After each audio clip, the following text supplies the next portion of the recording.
Family, what's your thoughts about prenuptial agreements? This is going to be one of those videos that I think are just going to be very triggering. I want to examine this question with you. We're going to listen into a conversation that happened a while back, but I still think it is relevant. Let's get into this. What do you think about prenuptial agreements here at 180 Truth?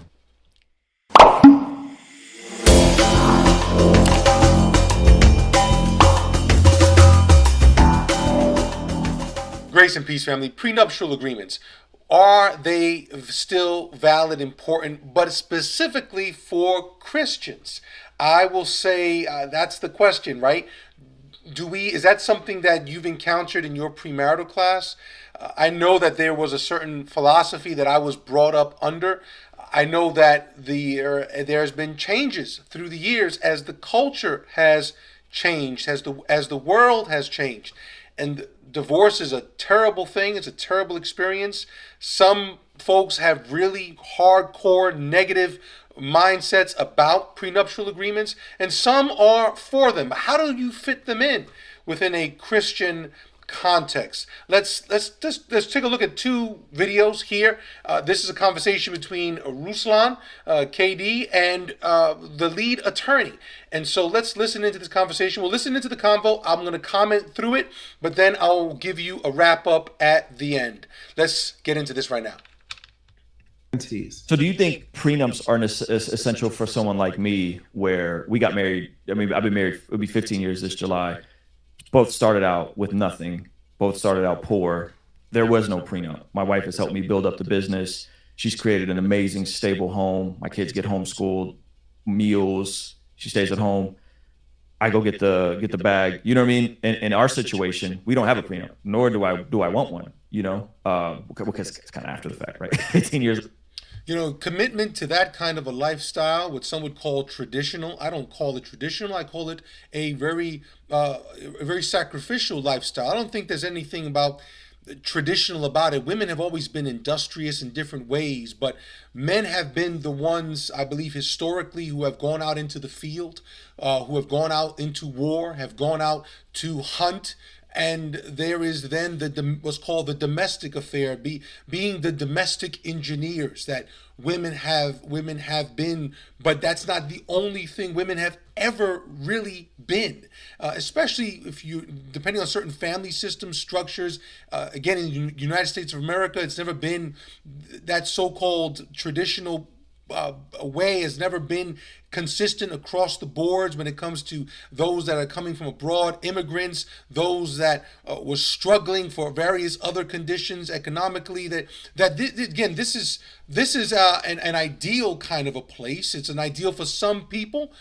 What he's describing, I'm privileged that by the grace of God and the investment of my family as well. The investment of family. My wife and I have had a very similar lifestyle to Ruslan that he's describing here. It takes faith, it takes courage from both the husband and the wife. It takes faith and courage. It takes humility, it takes accountability, it takes a centering around Christ and not around ourselves. We'll talk about that some more in another video perhaps. But do you think in a situation where two people are starting and doing the IKEA marriage situation, would you still recommend a prenup? Yes. Okay, why? Yes. Unpack that. Even if they don't really have anything, because number one, you never know what you could have. Okay. But number two, just to remove some of the unfairness, even if your prenup just has two clauses, the first clause is so important: no alimony. Wow. If you want to split everything, halfsy, 50-50, fine. We worked together and we built it all together. Fine. But I gotta say, I don't know that many. Maybe it's a new time, but for a woman to say, okay, I won't collect alimony from you when they know they've seen other situations of divorce where that's really the only recourse, the only thing they have. Especially if a woman has sacrificed her career, has sacrificed, get the advancement of her ability to be in the marketplace at an increasing kind of capacity. That's tough. I don't know how that would work out. I definitely would need some more information or research about that. You take half of my stuff, I take half of your stuff. Okay. Fine. Guess what? When we're divorced, we're divorced. Why the I'm sending you $3,300 payments month after month when you're having sex with someone else, right? And that's crazy, and that is a reality. I've seen that in a lot of situations where, again, the guy is continuing to pay an alimony, and the wife has moved on, and she has now her own income. She has the man or the husband she's with at the time, and then the alimony. Also, everybody pays their own attorney's fees, right? Wow. Because if and I've been the benefactor of this.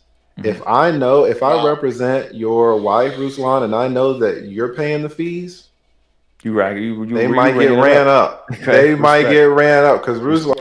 Wow, the brother just let you know about the system. Got it, right? So a prenup protects you from people like me, right? That's crazy, honest, and hilarious, family. Would this be something that you would have brought up to me 15 years ago? 100%. Wow. Okay. Wow. 100%. Because if for some reason, that's difficult to imagine. Again, doing my premarital counseling and others that I know in ministry, I know that I don't think there's anybody that I know in ministry that would, any that would say to a couple, "Hey, are you guys getting a prenup?" I think most of us may actually ignore that, especially for a couple that's starting out. Like, we want, how should we say? I think, and we're going to talk about this in another video, but I think that's where, it's probably a very uncomfortable conversation for us to have, but for you, young people, you know them. I just wonder, listening to this, how prenups are another layer of accountability.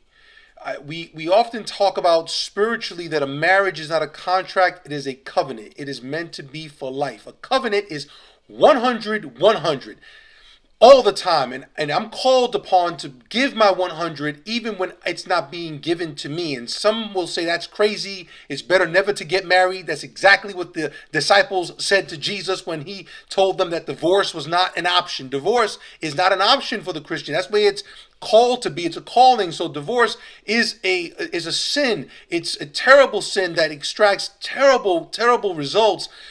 And then there are real reasons for divorce that are valid. I'm not here to get into that. I'm not here to tell people to stay in abusive relationships and so on. That absolutely not. But it is. But I think a lot of divorces are also rooted in selfishness, self-centeredness, immaturity, and unwillingness to love and worship the living God, where somehow Christ has stopped being the center.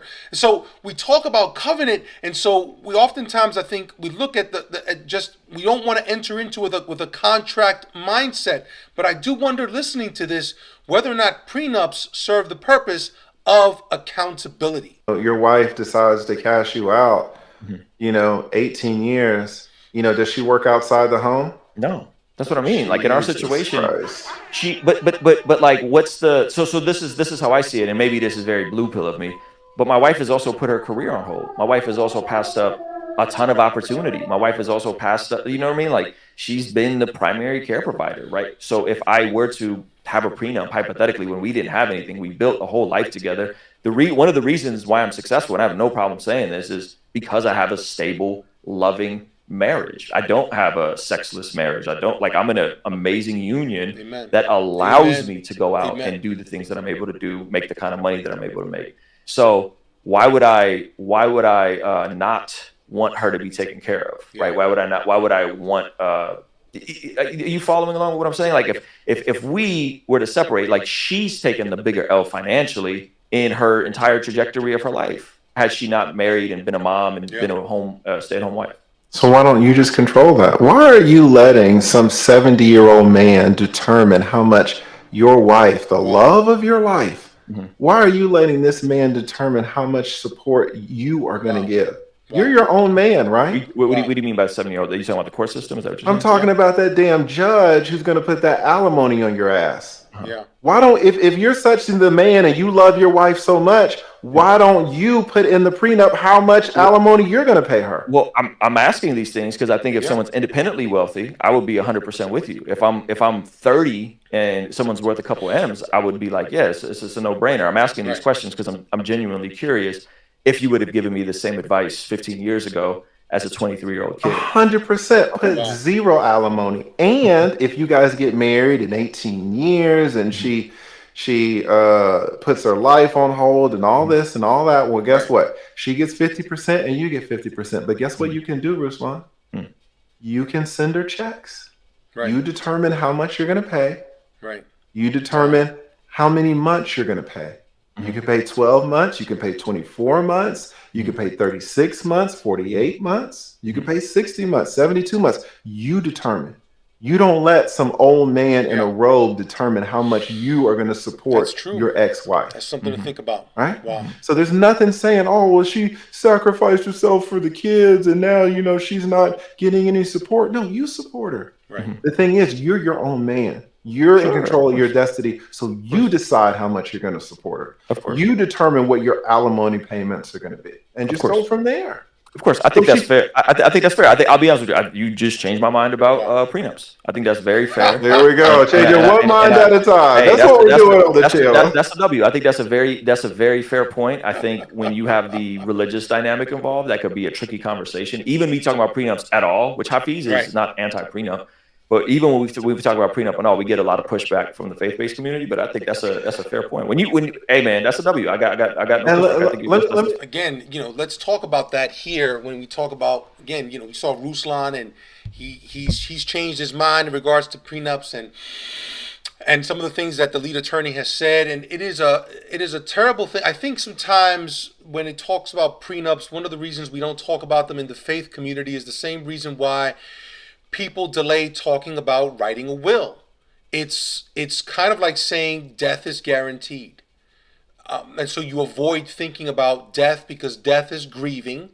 And so what are the two initial stages of grief? Shock and denial. We also blame and bargain. I think another reason, and they talk a little bit about this, and Ruslan gives his thoughts about why it's not talked about a lot in the religious community, in the Christian community. I think it's because you start off on a marriage, you want to start off on trust. And that's where I think the only way that a prenuptial conversation can be approached is to talk about it in terms of accountability. I'll put it this way: in the covenants that were done in the scriptures, there were always a sense of, this is my pledge and my promise. I promise all these things. However, if you or I fail to keep the covenant, there are consequences. And I think that when we think about covenant, there are always consequences to not keeping the covenant. Again, the context of the scripture, especially the Old Testament, those covenants came with consequences of slavery, death, and destruction. Look at Deuteronomy, the book of Deuteronomy, I think it's chapter 28, when it talks about the blessings and the curses. What is God saying? He's saying, if you stay faithful to me, you will be blessed. If, however, you sin against me, these curses are going to come upon you. We oftentimes want to focus on the blessings and the love of God and the sense of, okay, God is going to take care of me, but we don't take seriously the curses. We don't take seriously even the holiness of God. We sometimes create a separation between the Old Testament and the New Testament that doesn't exist. It's just in our imagination. We want to divide them. We don't know how to reconcile certain things because of the condition of our heart and how we read things. We just want God to be all love and forget the holiness of God. We forget that with God in the book of Acts, when Ananias and Sapphira lied to God, the Holy Spirit, what happened to them? They were struck with death. In 1 Corinthians chapter 11, what happens to God's people who don't observe the communion table with holiness and reverence and in the right spirit? They die. So there are consequences to breaking covenants. There are curses to breaking covenants. And so putting it out that a prenuptial can be seen, I would rationalize it this way, that it's seen as saying, hey, I'm promising till death do us part. But if you part from me, if you do these things, then this is what is going to happen on the other side of it. Obviously, I'm not saying cursing and death and destruction. No, but I am saying what the lead attorney here is saying is rational. I think the other thing that in our communities, why we are not really given to talking about this is because of well-meaning patriarchy. We put a lot of the weight on the men to hold the standard, to raise the standard, to be about the business. We talk about everything rising, falling on leadership, and a lot of times in our Christian context, the man is the leader. So a failing in the marriage is typically seen as the man's fault. So as long as the man is doing right, there will be a right marriage. But you and I both know that is not true. That is not always the case. But in many congregations, the context is a pastor who feels a need, especially sometimes a male pastor, but it can be a female pastor who feels a need, a paternalistic need, a maternalistic need to protect the women, to do that. And I think, listen, I'm all for protecting everyone in the congregation. But like I said, if there's a war, I know that if the boat is sinking, the women and children go in the boat first. I'm about that business. I'm about that patriarchy. And every patriarchy has a matriarchy. And sometimes the matriarch, sometimes the women do lose their mind. And so I am not one of those folks who don't believe in holding women accountable to the standards that the Lord Jesus Christ gave us and the vows that they took, because they also took vows on those wedding days. But I think we live in a context where there is a propensity to simply, oftentimes I think, treating women like children, treating women like they're less sinful than the men, and really being hard on the men. And so I think prenuptials are seen as something that's going to benefit the man.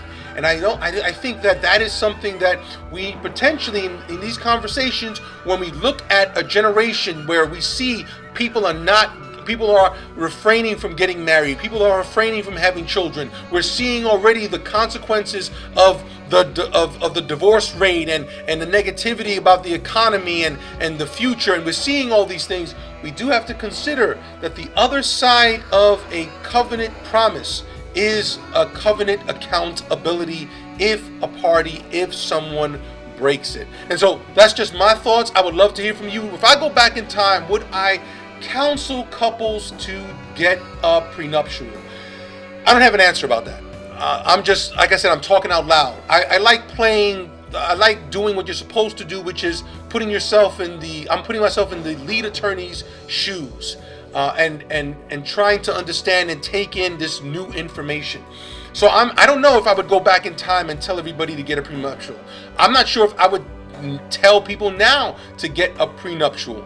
I do think that I have a better understanding when I do counsel a couple, and if the question of a prenuptial comes up, I think I have a better understanding about how I can help them to see it potentially from a positive, God-centered, Christ-centered point of view, from the point of view of accountability. And so this wasn't a video to condemn anyone or to challenge anyone or to make you regret any decisions you've made. This is an opportunity for us to discuss, to think about it, for iron to sharpen iron, here at 180 Truth. Please subscribe, please leave a comment, please hit that notification bell, and please share this video. Let me know what you think about prenuptials and the Christian covenant of marriage. God bless.